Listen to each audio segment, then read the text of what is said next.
Hi guys, welcome to True north.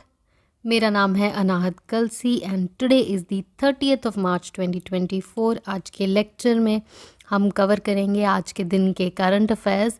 तो शुरू करते हैं। तो आज का सबसे पहला क्वेश्चन है कि न्यूक्लियर एनर्जी को डेडिकेटेड एक इंटरनेशनल समिट हुआ है। This is the first ever international summit dedicated to nuclear energy.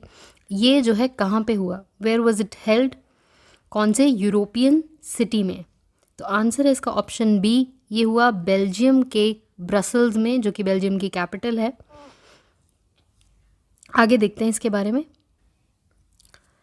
तो 34 कंट्रीज से लीडर्स जो हैं they met in Brussels Belgium on the 21st of March for the first ever nuclear energy summit. तो ये जो summit था, सबसे पहला क्वेश्चन बनता है कि किसने ऑर्गेनाइज किया। तो इंटरनेशनल एटॉमिक एनर्जी एजेंसी ने बेल्जियम के साथ मिलके इस इवेंट को किया ऑर्गेनाइज। अब इसका गोल है, हमें पता है कि न्यूक्लियर एनर्जी जो है ऑल्टरनेटिव एनर्जी है which is considered cleaner then other carbon sources, क्योंकि ग्रीन हाउस गैस एमिशन नहीं है इसमें। ठीक है, तो इस जो है समिट में गोल था कि रोल ऑफ न्यूक्लियर एनर्जी को डिस्कस किया जाए in achieving net zero emissions and sustainable development.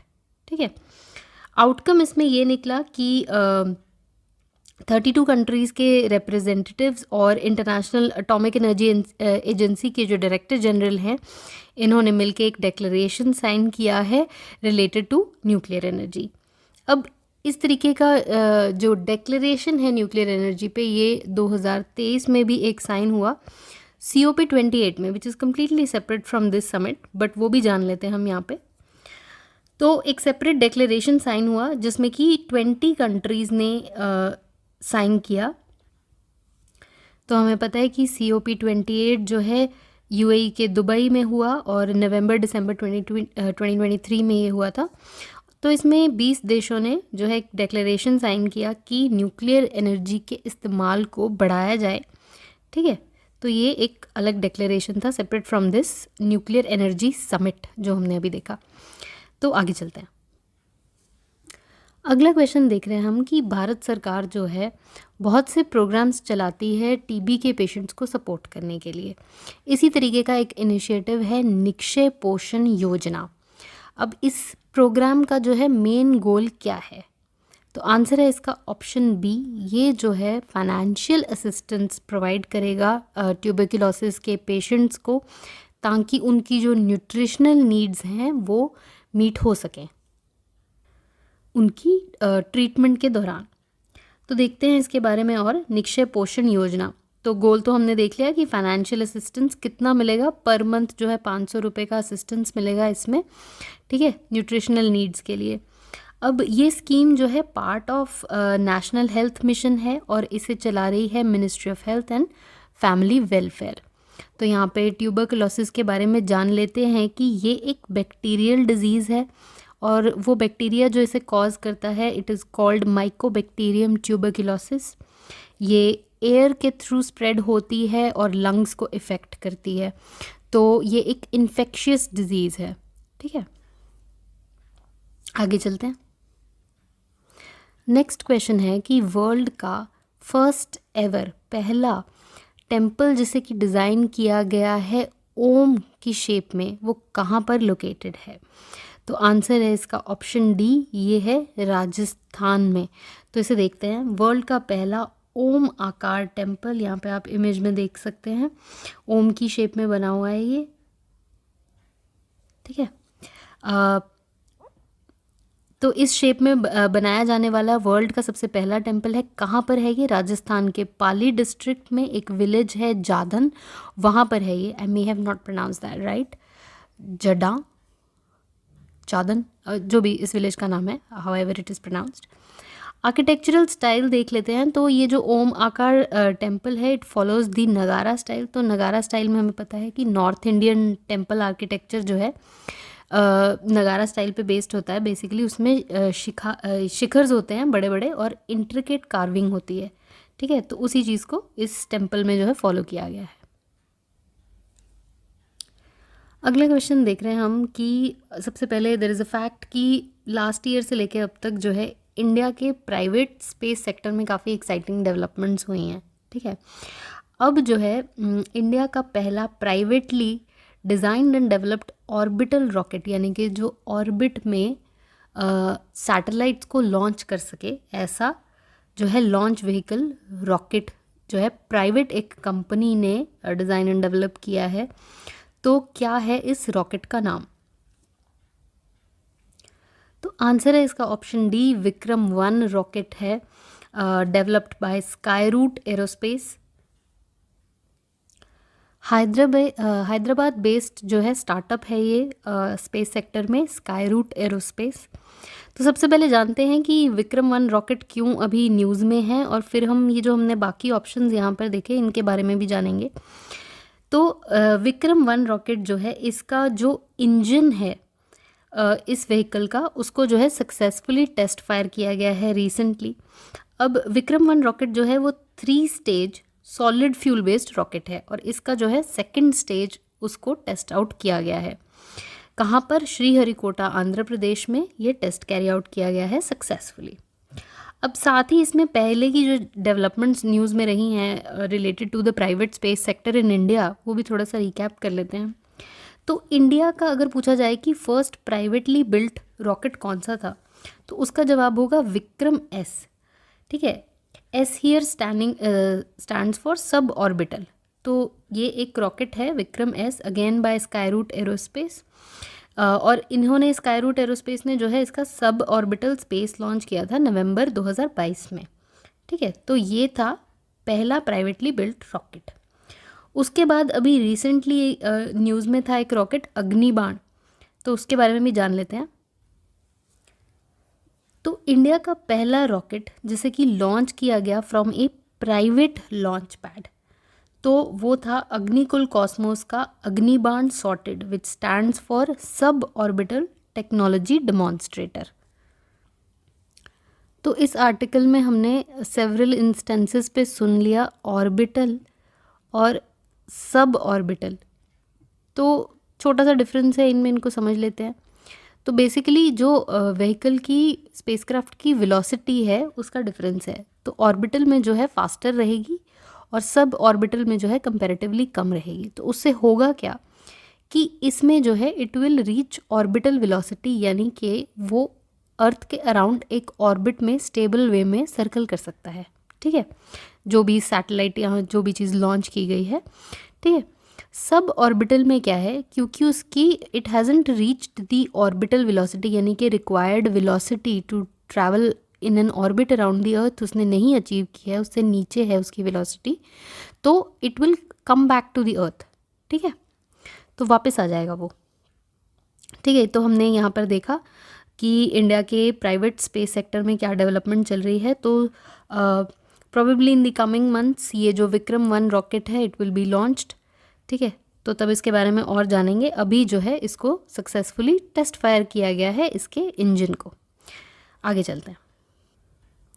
तो नेक्स्ट क्वेश्चन हम देख रहे हैं कि what prestigious award did Daniel Kahneman receive in recognition of his work? तो आंसर है इसका option C, the Nobel memorial prize in economic sciences. ये प्राइज़ इन्होंने जीता 2002 में। तो ये हैं Nobel prize winner Daniel Kahneman, जो कि एक साइकोलॉजिस्ट थे और पायनियर थे बिहेवियरल इकोनॉमिक्स के। इनका रिसेंटली जो है देहांत हो गया, he is no more. So he won a Nobel Prize in Economic Sciences in 2002 for his insights into ingrained neurological biases, जो कि हमारी डिसीजन मेकिंग को इन्फ्लुएंस करते हैं। इन्होंने एक बेस्ट सेलिंग बुक लिखी है थिंकिंग फास्ट एंड स्लो। तो ये किताब है इनकी थिंकिंग फास्ट एंड स्लो। आगे चलते हैं। Now we are coming to the miscellaneous section. इसमें सबसे पहले देख रहे हैं हम एक किताब जिसका कि नाम है code dependent living in the shadow of AI, यानी कि आर्टिफिशियल इंटेलिजेंस।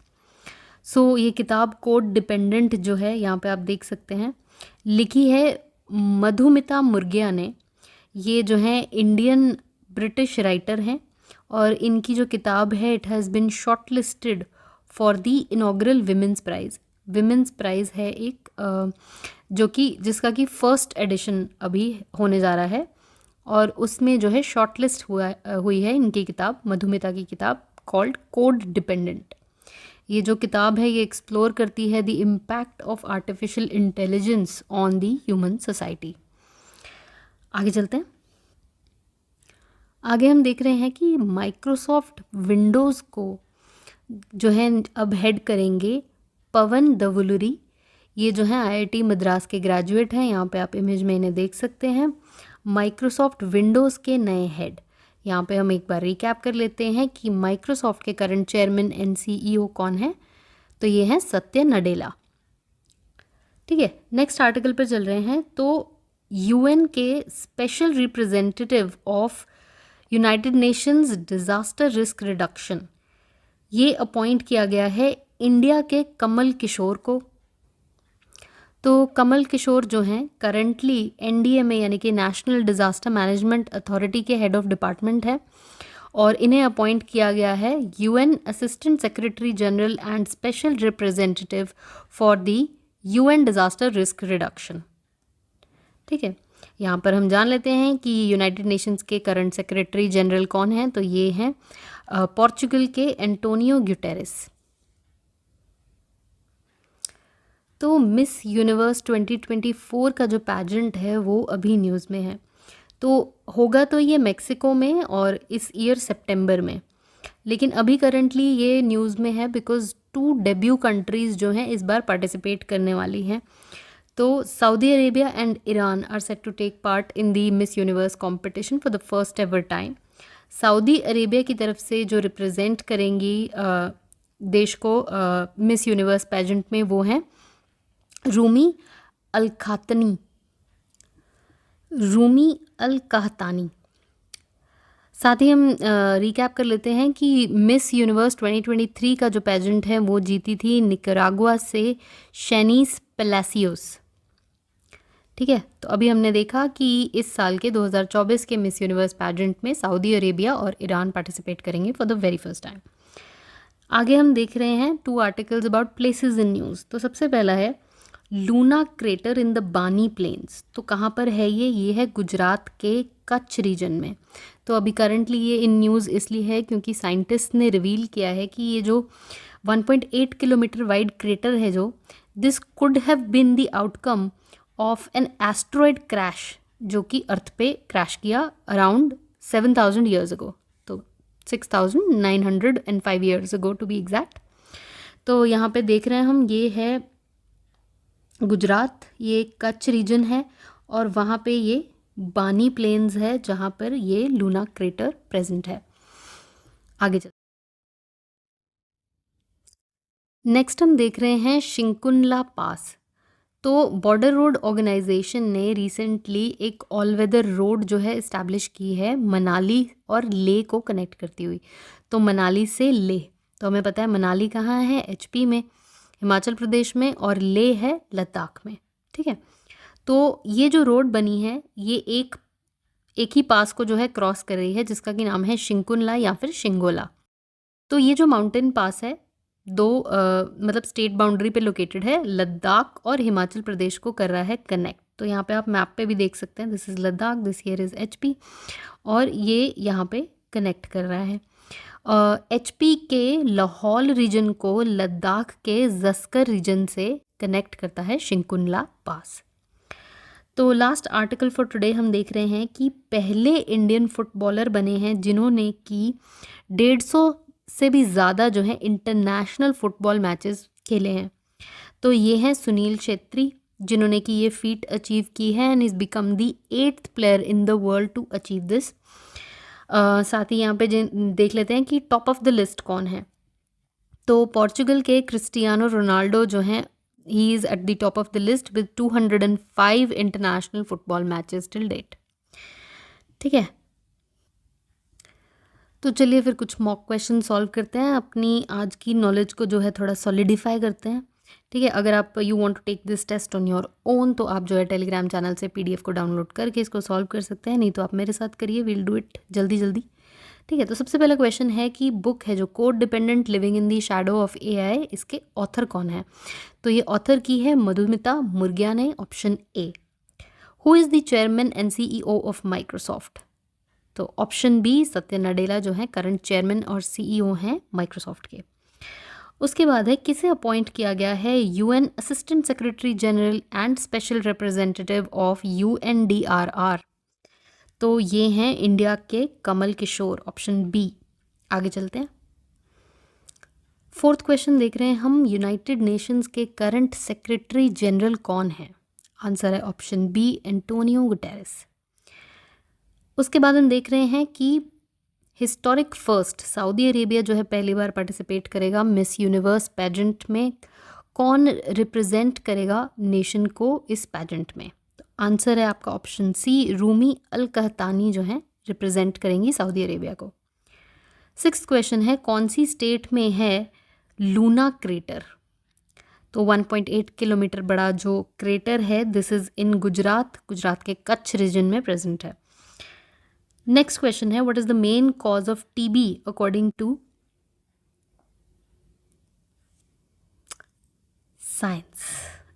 साइंस?